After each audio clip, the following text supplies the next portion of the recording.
The COVID-19 pandemic is more than a health crisis. It is an economic crisis, a humanitarian crisis, a security crisis, and a human rights crisis. This crisis has highlighted the severe fragilities and inequalities within and among nations. Coming out of this crisis, we require a whole of society, a whole of government, and a whole of the world approach driven by compassion and solidarity. According to the Secretary General of the United Nations, there is a roadmap to recover better together. Sustainable Development Goals give us an inspiring blueprint for recovering better. We face colossal challenges. With global solidarity and cooperation, we can overcome them. That's what United Nations is all about. As part of the response, the UN Secretary General has issued policy briefs to provide ideas to governments on how to address the consequences of this crisis. Policy briefs by theme are food security and nutrition, people on the move, mental health, human rights, debt, socio-economic impacts, jobs, cities, tourism, inequality, education, and universal health. The UN is targeting all population groups, people with disabilities, older persons, children, and women in Africa, Arab states, Southeast Asia, Latin America, and Caribbean. In Rwanda, the UN country team has been walking the talk throughout those policy briefs since the outbreak began in March in a country of 1,000 hills. In collaboration with the Government of Rwanda and developing partners, the UN efforts to fight the COVID-19 pandemic is continuous. The UN in Rwanda has provided both financial and technical support to respond to COVID-19 and build back better. The government of Rwanda is one of the governments in Africa and also globally that has been commended for the COVID-19 response. One, the response was very swift with a lot of high-level decisions made very quickly in the epidemic. From the time when the first case was detected in March, the government quickly moved to ensuring that all measures were in place, public health measures were in place to be able to rapidly respond to the epidemic. Even before the first case was detected, there was already a plan in place. The support has been very well coordinated through the Office of the Resident Coordinator. The different UN agencies came together very quickly and put up an amount of money that they thought would be able to help, as well as technical support that the UN was able to give. For example, the use of robots, the use of drones and other digital solutions in contact tracing. Other areas where the UN has contributed has included in the leadership and coordination. WHO, for example, has had people who are working in the National Command Center and also in the provincial command centers. And thanks to different partners across beyond the UN even have been contributing different amounts of money to this plan. Then as the pandemic has gone, there has been additional needs which have come up beyond what was anticipated earlier, which further increased the price tag. So there is still a gap in funds which are needed. The pandemic is still far from over. We expect to still be fighting it in the coming year. Between March and September 2020, the UN has mobilized more than $19.6 million. In addition to the financial support, the UN has supported the development of the National Preparedness and Response Plan, the Socio-Economic and Recovery Plan, provided the policy advisory services, conducted the socio-economic impact assessment of COVID-19, to name a few. We received a strong support from one UN family. We received almost 19 million US dollar since the beginning of this pandemic, COVID-19. So this support was in different type of categories of support. We received resources for financial resources. We received in-kind resources. We received technical assistance support, especially with experts to assist us in training our lab technician at the beginning of this pandemic, which was completely a new pandemic. We also received in-kind resources, especially for the prevention of COVID-19 among health staff and the rest of the population, being PPEs, personal protective equipment, being medical and lab equipment for us to treat COVID-19 patients. We also especially received kind of support for access to international procurement platform for us to procure with the government resources what we required at the COVID-19 commodities. So the support was really a strong one, including some vehicles to increase our capacity to deploy our staff in remote areas. Challenges we are facing with for COVID-19 is that so far we don't have vaccine. Another big challenge is that the country needs to continue to provide to its population what they need. We need to keep international trade, we need to keep our borders somehow with interconnectivity with other countries. So of course UN support is required to support us as we extended recently our COVID-19 response for the control of this disease. Some additional resources are required, so we need additional support again in terms of advocacy, because we need to have access to the platform of vaccine. Of course, UN family will be very, very supportive for us to be on the list of countries receiving those vaccines. We commend the partnership we had so far with UN family, especially during this time of COVID-19. We appreciate how UN family was responsive, being aligned, their support was aligned to our preparedness and response plan. It was timely provided, it was comprehensive, with intention to strengthen our health system. So we wish to continue with this partnership with the UN family. The one UN support to Rwanda is divided into 5 categories: health support, socio-economic response and recovery support, human resources and innovations, in-kind contribution, and staff voluntary contributions. Other UN agencies in Rwanda have contributed in those categories on this joint program of socio-economic and recovery plan on the COVID-19. From March to September this year, there are some key milestones at agency level that cannot go unnoticed. In line with the recovery plan set by the Government of Rwanda, which aims to save farmers from the effects of COVID-19 by improving productivity and food security, Food Agriculture Organization distributed vegetable seeds in Muhanga and Kalonji districts to help farmers recover from COVID-19. Mu gihe iki cyorezo cyugarije isi yacu, umuryango FAO wagerageje kudutekerereza kugira ngo tubone uburyo duhinga imboga, twebwe tuzarya, tugurishe, kandi noneho dufungure n'abavandimwe bacu hirya no hino batameze neza.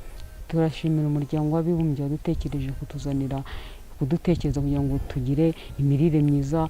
The support of One UN Rwanda has not left refugees behind. In Nyamagabe district, southern Rwanda, UNHCR, UNICEF and other partners have supported in building COVID-19 treatment center. The newly constructed COVID-19 treatment center is operational since 20th August. This center is helping both refugees and host communities. Before its establishment, COVID-19 patients from Nyamagabe had to be transferred in Rusizi district in Western province. For former patients, the treatment center was a very great rescue. Bagiraga ubwoba yuko batazakira, ariko nje mvuriwe hano hafi y'iwacu turakira cyane. Narishimye cyane bitewe yuko nayo nzigaranye ni famille nari nduranye nayo. The worst thing about this pandemic, it is that health-wise, it affects vulnerable people with existing underlying health problems, and economically, it heavily affects those ones who initially lag behind in development, like people living with disabilities. It is this group of people that the United Nations Development Programme considered in its effort of not leaving no one behind. The UNDP has given a capital injection to Deaf Women Cooperative. The cooperative that is in the tailoring business has managed to buy sewing kits. When the government confirmed that there is COVID in Rwanda, there was a very big problem because the cooperative, the business had to close. We had to stay home and we are unable even to get what to eat. We are stuck. We thank UNDP for the great support that was given to us, because this has helped to support our livelihood. We are able to support our families. We have kids at home. We are able to buy food, and we will be able to pay school fees as well.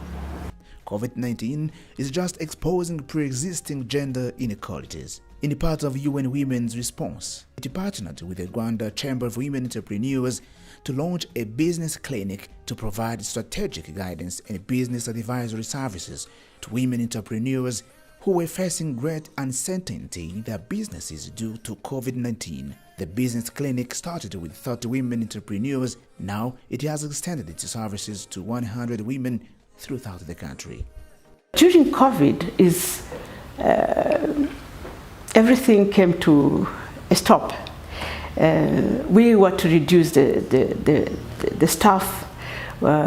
If we had like 10, now we cut down to 5, and then we went down to 3, and COVID was really bad by that time. Through the business clinic, we are now not closed inside in knowing that we have problems, but we know through the problems we now have answers. The COVID-19 pandemic is a shock to everyone, but there are certain groups of people who were hard affected. Among them, people living the HIV. When movements were prohibited during the lockdown, these people could not easily access medication. Peer educators who usually visit them regularly could not move. They had to travel, which ended up making them involuntarily reveal their HIV status to be able to pass through roadblocks. For them, it was a dire condition.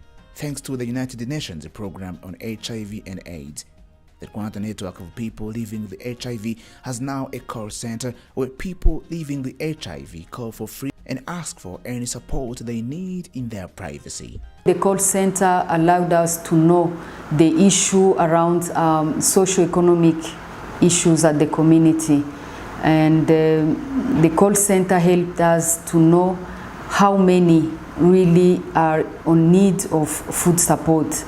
And UNAIDS was one of the agency within the UN that supported to advocate. In a bid to keep safe the ones who keep us safe, the United Nations Population Fund, in collaboration with Allied, have been providing personal protective equipment to nurses, midwives, and other health workers in Rwanda.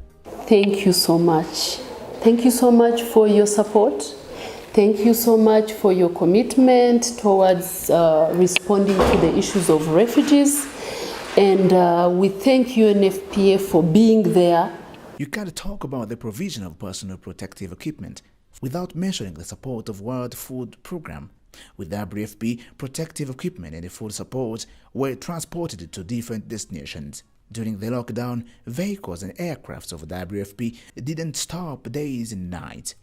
For all of this to happen, the WFP have to establish and strengthen partnerships with different development partners. One of them is Trademark East Africa.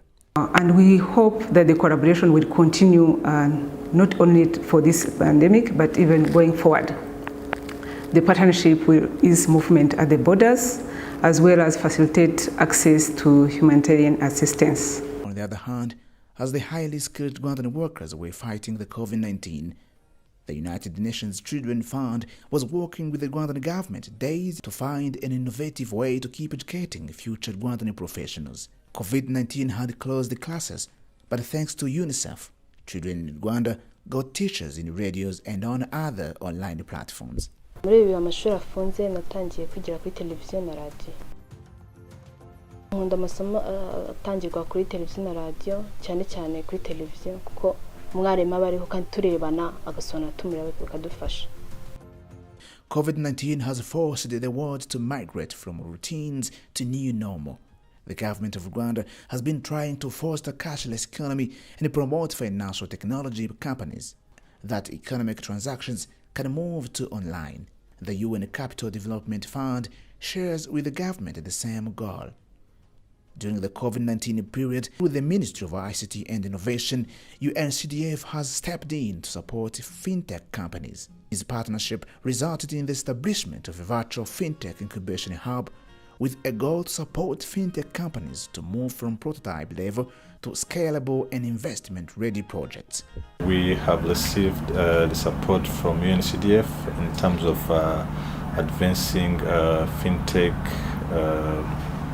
startups in Rwanda, and I would say that that support contributed heavily because most of the sectors have been affected by COVID-19.